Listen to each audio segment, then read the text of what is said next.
Assalamualaikum warahmatullahi wabarakatuh. Selamat malam para sobat youtuber dimanapun berada, khususnya kepada Bapak Ibu Guru se-Nusantara. Jumpa kembali dengan channel saya, channel yang selalu berbagi informasi seputar dunia pendidikan dan dunia medsos.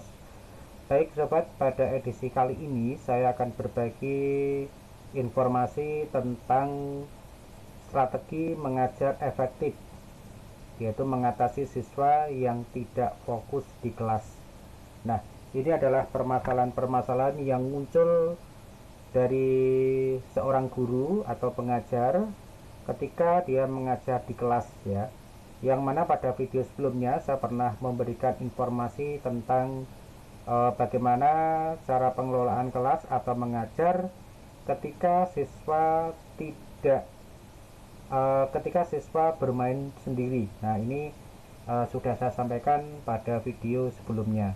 Nah, pada edisi kali ini saya akan berbagi tentang bagaimana mengatasi siswa yang tidak fokus di kelas.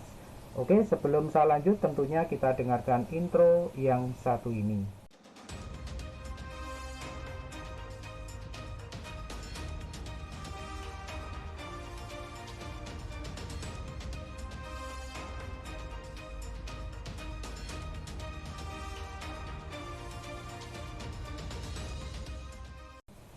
Baik, Bapak Ibu Guru dimanapun berada, di sini saya akan membahas dan berbagi pengetahuan ya tentang strategi mengajar efektif, yaitu mengatasi siswa yang tidak fokus di kelas.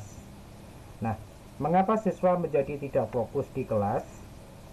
Siswa dapat kehilangan fokus karena kurangnya ketertarikan pada mata pelajaran, distraksi, atau kelelahan. Nah, ini adalah faktor-faktor yang tentunya harus kita kenali juga Bapak Ibu ya. Jadi sebagai pengajar tentunya hal ini harus kita perhatikan dan tidak boleh kita abaikan.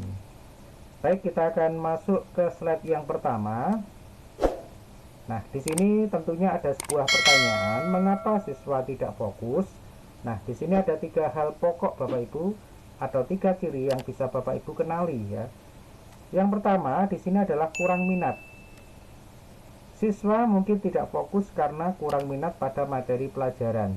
Nah, ini harus Bapak Ibu perhatikan dan harus Bapak Ibu cermati ya kasus seperti ini. Artinya siswa mungkin tidak fokus karena kurang minat pada materi pelajaran. Nah, ini bisa jadi terjadi di siswa kita. Nah, bagaimana kita harus mengatasinya? Nah, penyebab yang kedua di sini bisa jadi adalah distraksi. Artinya, faktor eksternal seperti kebisingan atau gadget ya yang dapat menyebabkan siswa kehilangan fokus. Nah, pada era sekarang Bapak Ibu, faktor eksternal ini tentunya sangat bermunculan Bapak Ibu dan sangat mengganggu sekali ya.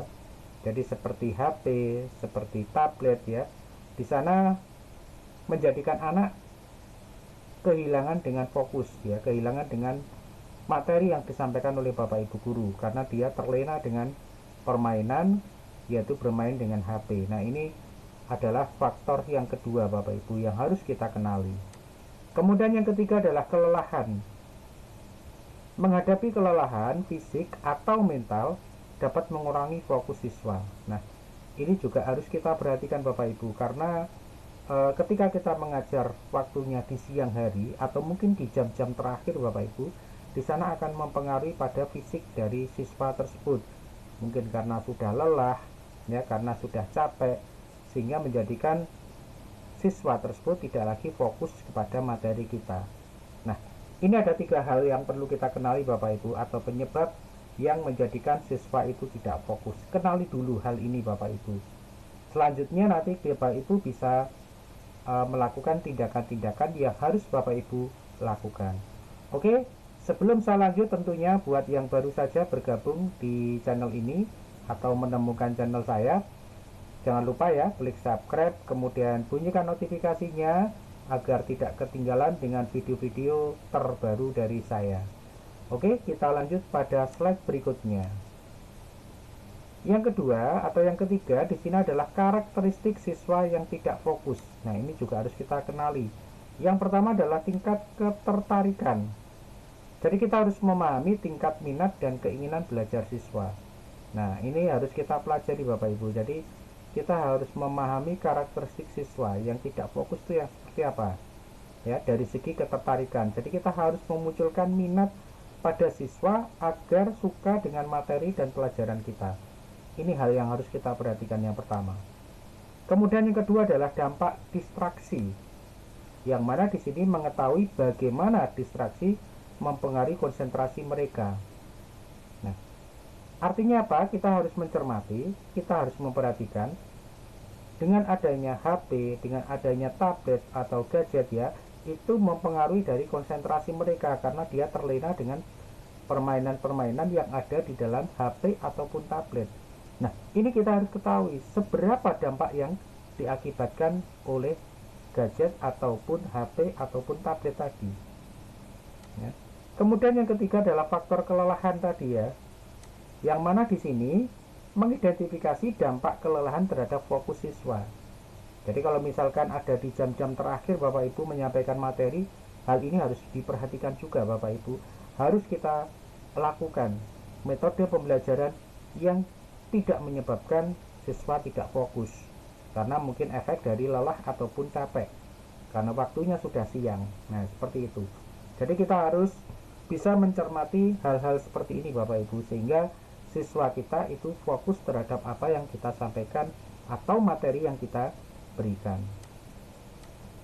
Berikutnya adalah strategi mengajar yang meningkatkan fokus siswa. Nah, ini strateginya Bapak Ibu, ada 3 strategi yang bisa Bapak Ibu lakukan dan Bapak Ibu terapkan. Yang pertama adalah penerapan teknologi. Ya, jadi manfaatkan teknologi untuk menarik perhatian siswa. Jadi kita mengajar dengan cara kita menjelaskan sebuah teori, ya, tanpa kita memanfaatkan teknologi ini menyebabkan anak pun juga tidak akan fokus. Ya, karena apa? Bosan, ya, menjadikan anak tidak minat. Nah, dengan memanfaatkan teknologi untuk menarik perhatian siswa, tentu ini akan berbeda Bapak Ibu.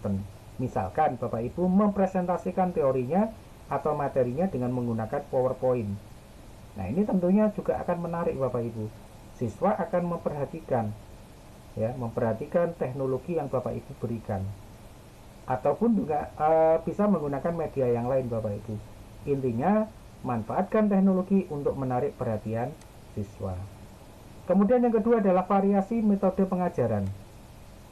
Menggunakan berbagai metode untuk mempertahankan minat belajar siswa. Variasi Bapak Ibu. Jadi kalau kita mengajar jangan monoton Bapak Ibu, jangan ceramah saja ya. Sehingga siswa menjadi bosan. Siswa menjadi tidak fokus, tidak memperhatikan. Kita gunakan metode variasi dalam pembelajaran. Ya, sesekali kita bertanya, sesekali kita memberikan kesempatan pada siswa untuk merespon materi kita, ya, sehingga apa? Kita ada komunikasi Bapak Ibu. Kalau sudah ada komunikasi seperti itu, tentunya pembelajaran akan menjadi hidup Bapak Ibu. Ya, jadi intinya variasi Bapak Ibu untuk mengajar. Kemudian yang ketiga adalah lingkungan belajar menarik. Menciptakan atmosfer yang menantang dan menarik bagi siswa. Nah, ini adalah situasi dan kondisi Bapak Ibu. Ini harus kita ciptakan agar bagaimana siswa itu tertarik dengan kondisi pembelajaran kita.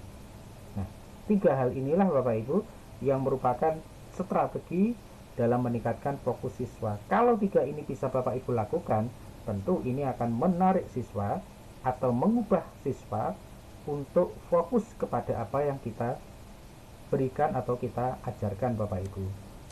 Nah, berikutnya adalah menerapkan teknologi dalam pembelajaran.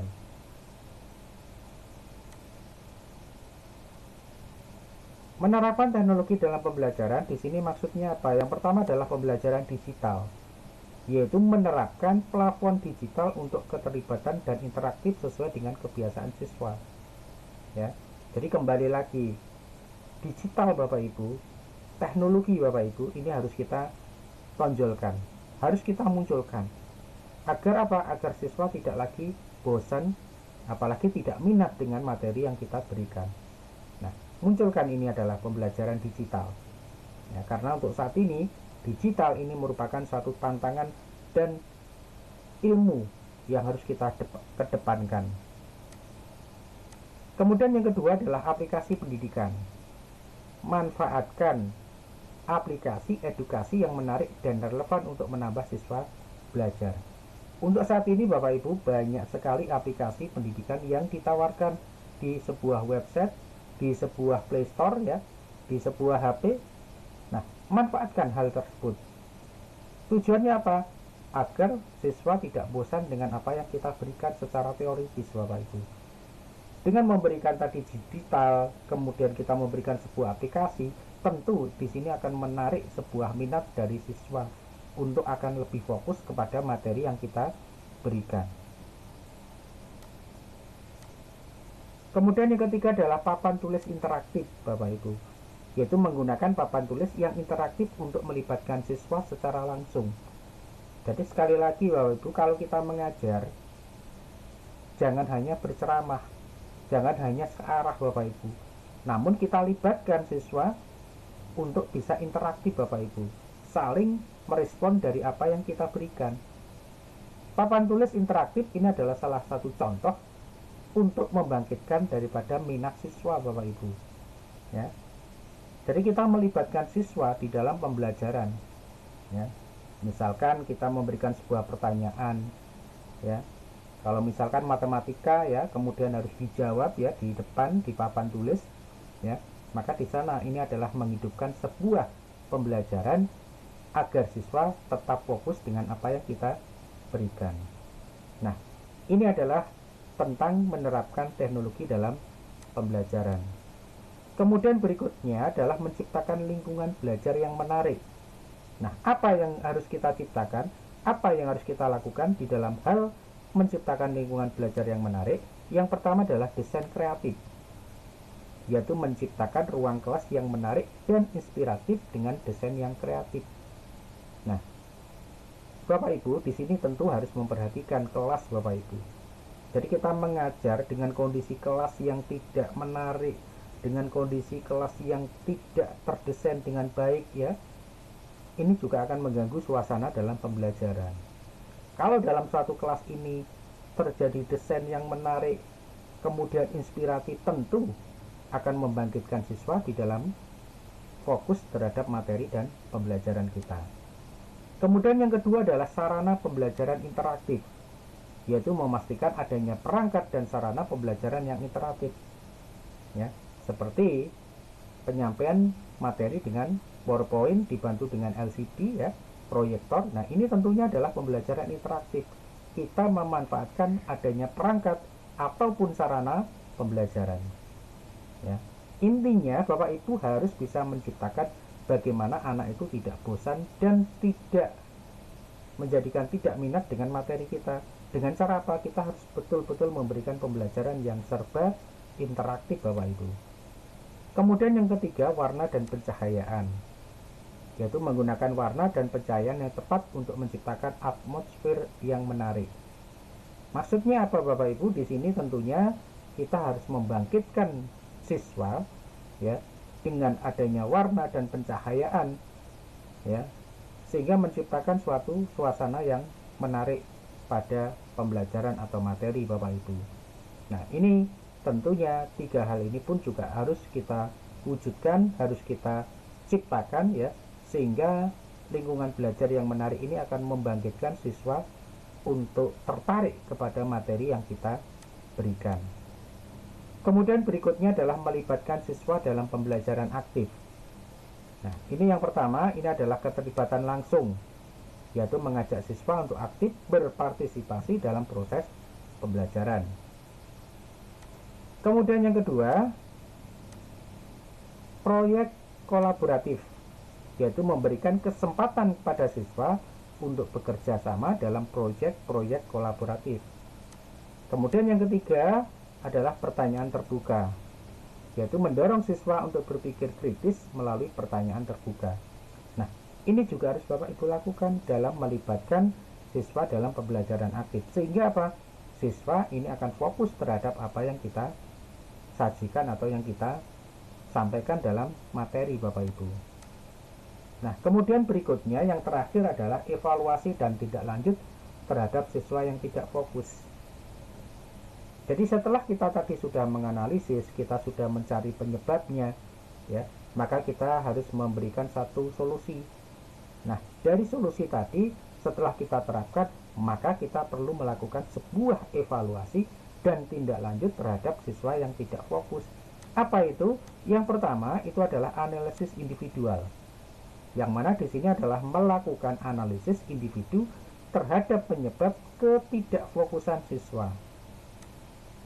Kemudian yang kedua itu adalah implementasi perubahan, yaitu melakukan perubahan dalam pendekatan pembelajaran sesuai dengan kebutuhan siswa.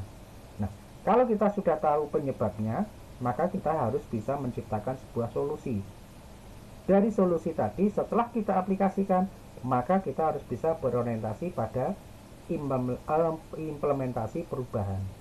Apa yang terjadi setelah adanya solusi tadi? Kemudian yang ketiga adalah monitoring proses, yaitu memonitor kemajuan siswa secara teratur untuk mengetahui tingkat fokus mereka. Nah, ini Bapak Ibu alur ketika kita menghadapi siswa yang tidak fokus terhadap materi kita.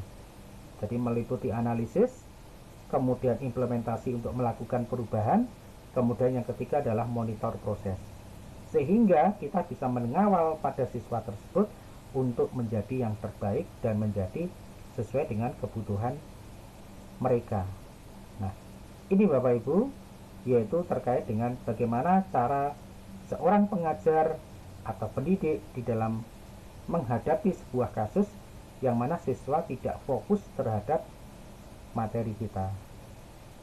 Demikian Bapak Ibu yang bisa saya berikan, semoga bermanfaat. Sekali lagi, buat yang belum subscribe ya silahkan di subscribe, dan jika ini bermanfaat silahkan dibagikan kepada yang lain. Dan sekali lagi di akhir apa yang saya sampaikan, jika ada yang salah dalam menyampaikan informasi, mohon untuk dimaafkan. Assalamualaikum warahmatullahi